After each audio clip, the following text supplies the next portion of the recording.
Good morning, church. Today, Pastor Allison Coventry will preach the message from John 1:1-14. I am Habiba Mohsini, and I will read in Dari, spoken in Afghanistan.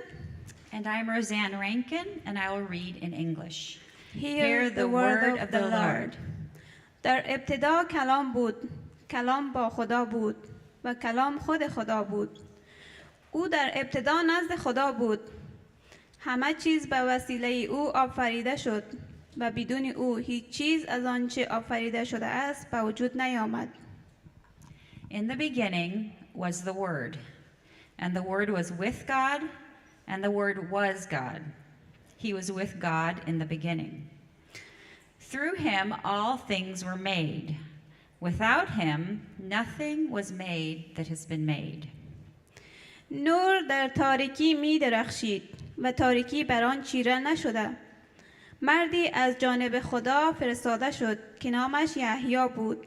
او به عنوان شاهد آمد تا درباره آن نور شهادت دهد. In him was life, and that life was the light of all mankind. The light shines in the darkness, and the darkness has not overcome it. There was a man sent from God, and whose name was John. او به عنوان شاهد آمد تا درباره آن نور شهادت دهد تا همه به وسیله او ایمان بیاورند.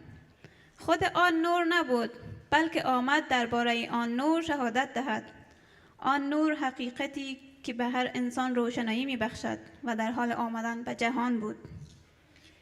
He came as a witness to testify concerning that light, so that through him all might believe. He himself was not the light, he only came as a witness to the light. The true light that gives light to everyone was coming into the world. او در جهان بود و هرچند جهان به وسیله او آفریده شده است. جهان او را نشناخت. او نزد قوم خود آمد، اما قوم خودش او را نپذیرفتند. اما به همه کسانی که او را پذیرفتند به او ایمان آوردند. این حق را داد که فرزندان خدا شوند.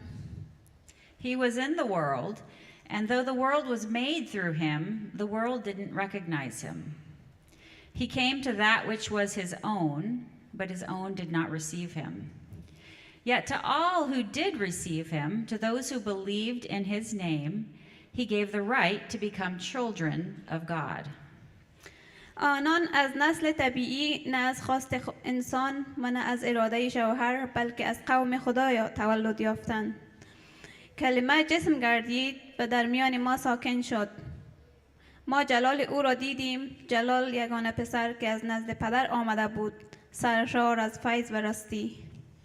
Children born not of natural descent or of human decision or a husband's will, but born of God. The Word became flesh and made his dwelling among us. We have seen his glory, the glory of the one and only Son, who came from the Father, full of grace and truth. This is the word of the Lord.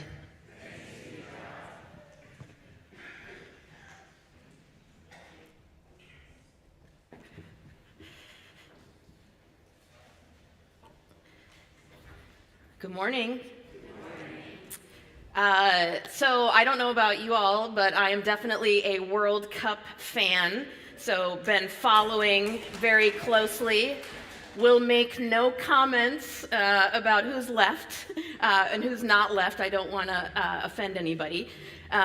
But there is this news story that has been circulating since Japan first started playing in the World Cup in 1998.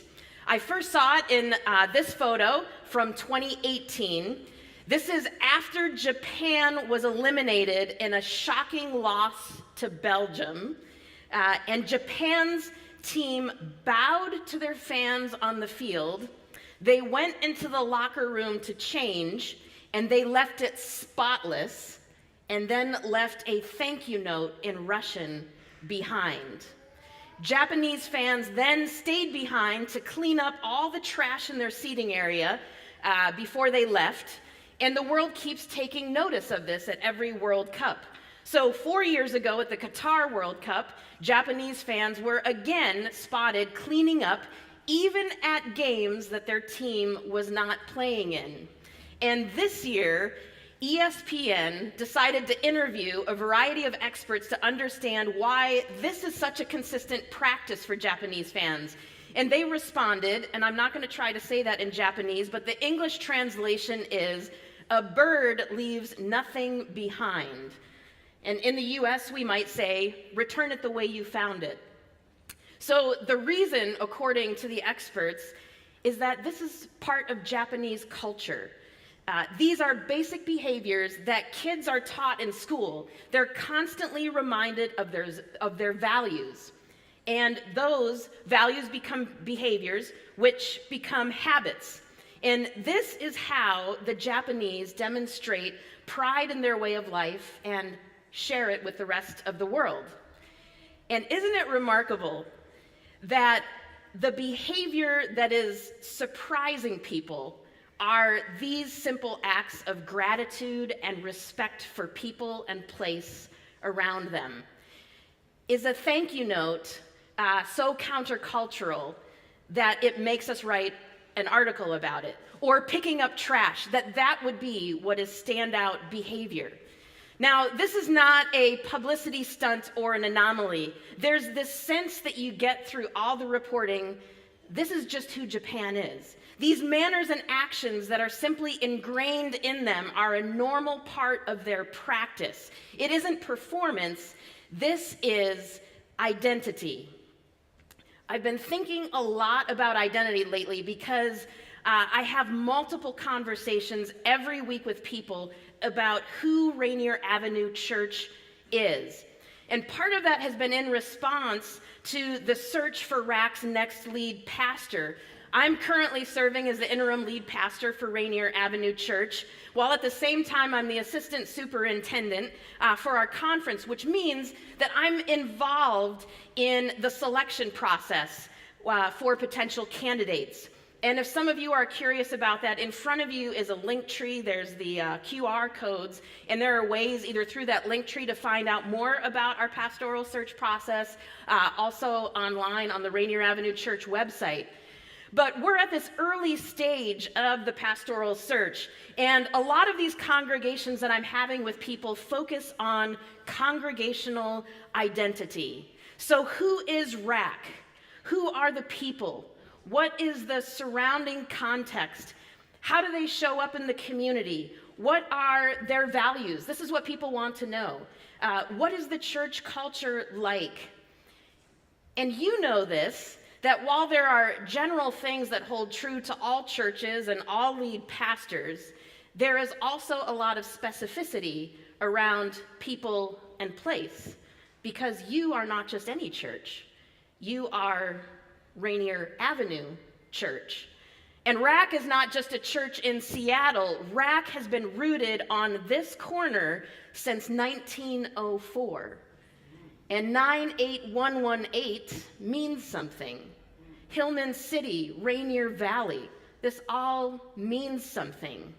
So RAC is a multi-ethnic, multicultural, multi-generational people who pursue love-driven justice and reconciliation and have a deep spirituality. These are things that make up RAC's identity, and they are things that you named when you filled out the survey that we sent around a few months ago. And they have been consistently a part of RAC for decades.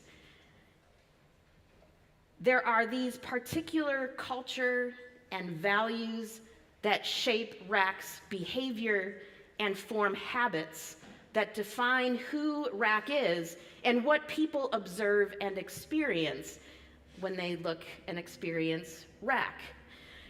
You can see this also in the artwork hanging on the walls. So to my right and my left are these earlier pieces from Melanie and Justin Van Gend. Remember them? I miss them. Sorry, yes, this is their artwork. And it still defines a piece of who RAC is, right? And also we have this latest piece that you can see behind me and it's hanging on the wall in the stairwell that Kathy Wu created recently that talks about who RAC is. This is who we are. And each week I observe you, each of you, showing up, caring for one another, leading and serving and worshiping. And I catch glimpses of these consistent behaviors that may be countercultural to some, even some in the church. But this is RAC. This is you demonstrating a way of life deeply formed in you through Christ. And I've also seen it as I've met with our staff team each week, wrestling with this question. So what do we focus on in this season, especially a season of transition? How do we continue to be RAC while also making space in this liminal time for God to lead us into what is next? So out of that came this new sermon series that we're starting today, Rainier Avenue Church, Still Becoming. Because RAC has a strong identity that we want to lean into. And also, RAC isn't done being formed yet. RAC is still becoming RAC. This echoes how God is always at work in human beings. We are becoming. We are people in process. We are already, but not yet. God's grace goes before us, behind us, around us. Rainier Avenue Church is still becoming. So over the next several weeks, we will get to hear from different voices in our community, inviting us deeper into who we are and who we are still becoming as Rainier Avenue Church. And to focus us, we're using this artwork from Kathy Wu. These three overlapping circles that are centered on Christ, Rainier Avenue, and church. This is a framework, some of you may know this, but this is a framework that RAC has used for a long time to talk about identity and calling. And so we want to continue using it. So today's message is really about laying some important groundwork for the next several messages. And when I thought about what scripture most anchors us, I kept coming back to the idea of beginnings. Because you can't talk about becoming without knowing where things began. So you just heard the Gospel of John read a few moments ago, and this is John's own fresh telling of the Genesis story of creation. And it's full of this creative energy. There's the word, there is life, there is light. But like any story, tension enters into the narrative. And the very one who created this world comes into a world, it says, that doesn't recognize him. As John puts it, he, God, came to his own people, but they didn't want him. God gets pushed aside, ignored, rejected by the people he so lovingly created. And what God does next is an incredible act of love and generosity. So the God of the universe decides to make his home among these people. The Message version translates it this way: the Word became flesh and blood and moved into the neighborhood. God chooses not to be distant or separate, not somewhere out there. God gets personal and makes his home right in the midst of this community.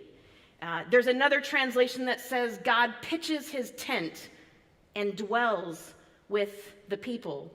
There's a theme of identity and becoming right here in John's own story about the beginning. Here's how the Message puts a couple of verses. It says, he, Jesus, came to his own people, but they didn't want him. But whoever did want him, who believed he was who he claimed and would do what he said, he made, catch this, he made to be their true selves, their child of God selves. So as we explore who we are still becoming as Rainier Avenue Church, we're asking questions like these. What does it mean for God to move into our neighborhood? What does it mean to be a diverse people created in God's image? What is our calling? What does it mean to be made our true child of God selves? Rainier Avenue Church. So starting with those first two words, Rainier and Avenue. When I first moved to Seattle in 2009, I was living at the corner of Othello and Rainier, and the light rail was a new thing at that time. So I was on the light rail, I was returning home from running errands downtown, and there was a gentleman behind me on the train giving this running commentary on the neighborhoods we were riding through to a woman seated right next to him. And he was explaining, well, this neighborhood is great for going out. And then, well, this one is where there are a lot of blue-collar workers. And this is where you come for sporting events. And this one is known for art. And as we approached the Othello Street station, he started to talk about how he tries to avoid this part of the city. Because he said, it's a changing neighborhood full of crime. And as he was suggesting that this was not a place to live or even to visit, the light rail slowed to a stop, and I got up to exit the light rail, and I felt this sense of sadness, because now he was talking about my stop, my neighborhood, and the place that I call home. Now, you know this, neighborhood stereotypes abound. And so I wonder, what have you heard about the place where you live? What have you heard about your own neighborhood? This week we were sharing as a staff how the story of the Rainier Valley is in some ways the same as ever and also different now in 2026 than it was when I was there on the light rail that first time. Now we see and experience the effects of gentrification. So we know several who have been pushed out of the neighborhood because of the cost of living, while others are moving in to enjoy Seward Park and the lake. There are some of us who shop at PCC and buy things at the farmer's market, while we also can't keep Rack's food pantry stocked, and people sleep outside on this corner and experience scarcity. And then, yet again this week, we were praying and grieving together over another teenager being shot on Rainier after a fight broke out. And this is Rainier Avenue, this neighborhood we live in. And we talked about the beautiful and the broken, and the hopeful and the hurting. And this is the neighborhood that God moves into. So as John tells the story of Jesus, he tells about a God who doesn't write people off, a God who doesn't avoid the places and people that seem messy and undeserving. Instead, God gets personal. God surprises people with generosity and love and forgiveness, and God does things beyond our expectations. So think for a moment about God moving in with you. It's hard to believe sometimes that God would actually want to live among us. And maybe it's because we think our lives are too messy. Maybe we think that there are places of pain and darkness, sin and sickness that we've kept hidden for so long that we assume no one, especially God, would want to come near them. Perhaps we think our family dynamics or our workplace struggles are beyond hope. And some of us have been written off and avoided by others, even by Christians, And so we assume that God does the same. But the very places that we think are too broken, the very people that we don't know how to approach, those are exactly where God moves in. So on Thursday, during our staff meeting, we're talking about all these things, we're praying about all these things, and we intentionally said in that moment, like, let's stop and pray. And we began praying over the neighborhood, the shooting that had just happened, the gentrification.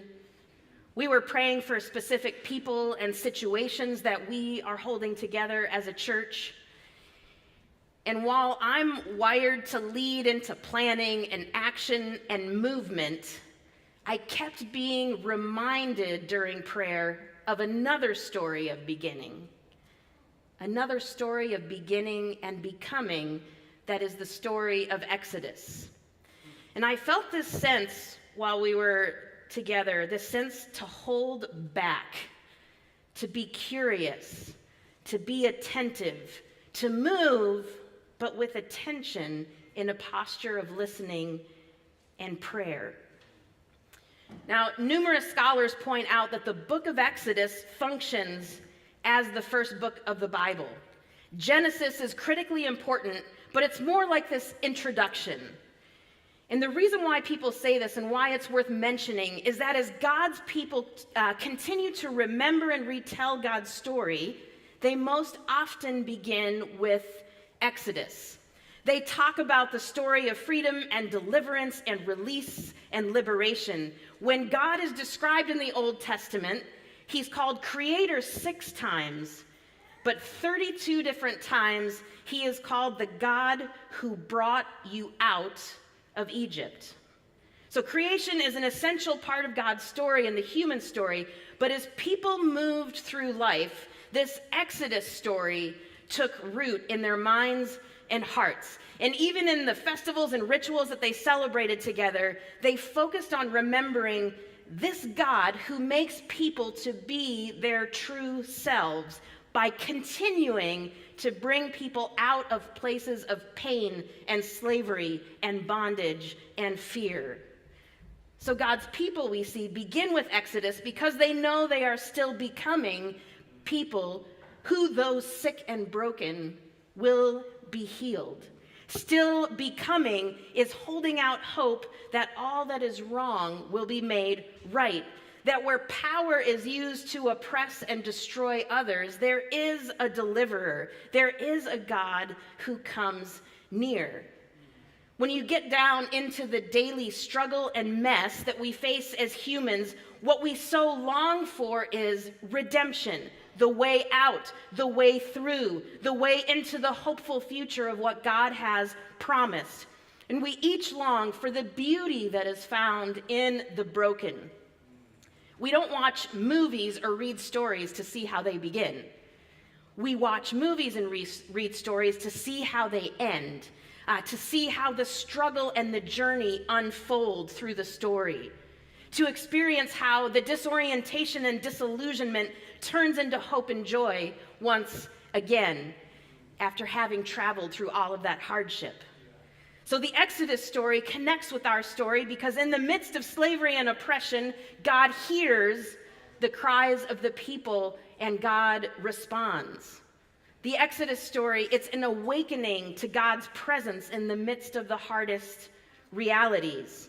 And so the story, it begins with the Israelites who've been fruitful, multiplying, filling the land of Egypt. And then this new king comes into power and doesn't like what he sees. He thinks things are too good for these foreigners who are living in that land. So the Egyptians begin to harass the Israelites and put them into forced labor. And Exodus 1 says this, "But the more they were oppressed, the more they grew and spread, so much so that the Egyptians started to look at the Israelites with disgust and dread. So the Egyptians enslaved the Israelites. They made their lives miserable with hard labor, making mortar and bricks, doing field work, and by forcing them to do all kinds of other cruel work. There's no justification for this. It's a fear-driven power play. A political leader who feels threatened by a people's success, taking his anger and insecurity out on an entire people until the whole infrastructure of that society is built on the oppressive mistreatment of other human beings. Because the Israelites aren't treated as human beings, they're treated as a means to an end. And this isn't only unfair, this is evil. And it goes on and on for hundreds of years and multiple generations. So listen to how this story of Exodus, this beginning story, continues. It says, a long time passed and the Egyptian king died. The Israelites were still groaning because of their hard work. They cried out, and their cry to be rescued from the hard work rose up to God. God heard their cry of grief, and God remembered his covenant with Abraham, Isaac, and Jacob. God looked at the Israelites, and God understood. That phrase, a long time passed, and the Israelites were still groaning. How many of you can resonate with that sense of time, that seeming lack of resolution, that sense that this is still happening? Day after day after day, the people are still groaning because things aren't letting up. Things aren't changing. Like we heard in the Songs That Carry Us series that we just finished, how long, O Lord? How long? How many times do we have to go through this? Because there are some things in life that defy explanation or quick resolution, and they come with this groaning that seems to get no release. When and how will things change? So look again at this Exodus passage. It says they cried out. The phrase doesn't mean a passive cry. This is more like a shriek. This is a sound that you make when you're wounded. Ouch! Sorry.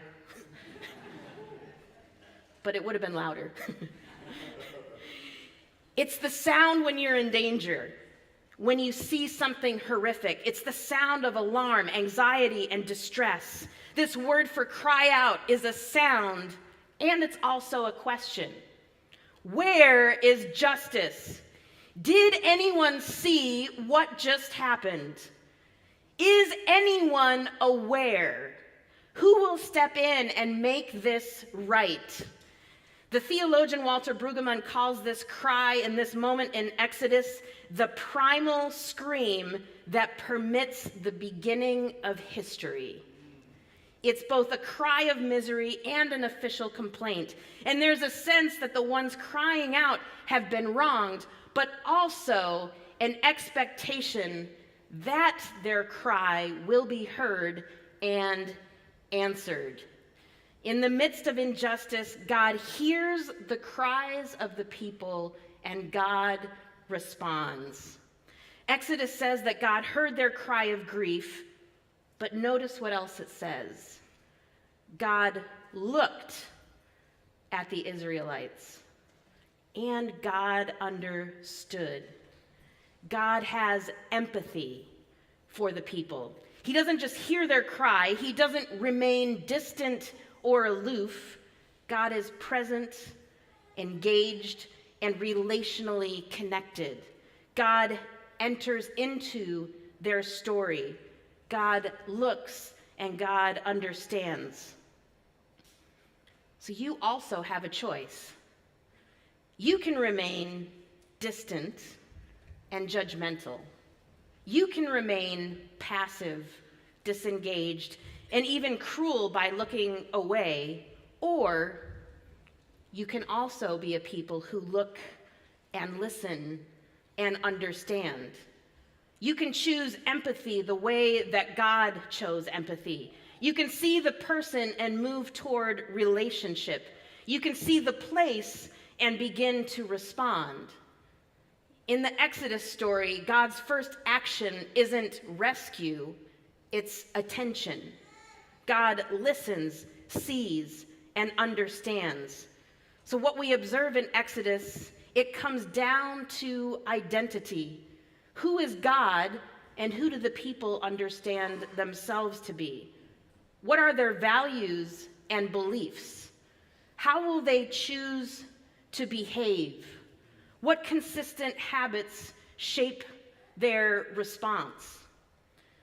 Well, Rainier Avenue Church, this is our beginning and our invitation and our calling. Our becoming has to start with attention to God. Our becoming has to start with attention to God and to the people and the places around us. That doesn't mean that we stop moving, planning, or taking action in this season. So here's what I want to invite us to. I want to invite you to join me in first being curious, being attentive. Yes, I want us to move. I want us to join in what God is doing. I want us to do stuff, right? But let's move with attention in a posture of listening and prayer. And through that listening and prayer, notice how God is moving right into our neighborhood and our neighborhoods wherever each of us is. This morning, I also want to invite us into a time of prayer collectively together here. I'm going to invite the worship team and the prayer team to come forward. And as we're worshiping, I just want to invite you to bring some attention and awareness to what God might be saying and doing and inviting. Even just sitting with that idea of, God, who are we still becoming? What do you have for us in this season? Personally, collectively together, out wherever you live, in your neighborhoods and in your workplaces. And I know that sometimes when a prayer team is here in the front, we think, let me go up there and ask for a personal request that I have. And I want to invite you that during that prayer time, you can definitely ask people to pray for you personally. But maybe what you want to do is come and say, hey, would you pray with me for this person, this place, this neighborhood, this situation? Maybe some of you even want to join, and a couple of you come up and just have a space, and you want to pray together. And pray, just, God, what are you doing in this space? Some of you, maybe you want to pray for Rainier Avenue Church in our season of transition, and for the next lead pastor. Maybe you don't want to come up front, which is totally fine, and you just want to turn to a couple people in your pew or by the side walls. But I just want to invite us to have a space where we can be attentive, where we can listen, where we can pray and really receive from God. And also have a way to begin crying out in expectation that God hears and responds. So join me in prayer right now. Our God, we thank you that you're not done with us yet. We thank you that you are a God who goes before us and around us and in front of us. God, that you're at work in ways that we don't even understand personally, in our own stories, personal stories of becoming. God, would you help us to become our true selves, the fullness of who you've created each of us to be. Even in those personal places of pain and brokenness that we experience, God, would you meet us? Would you do what only you can do?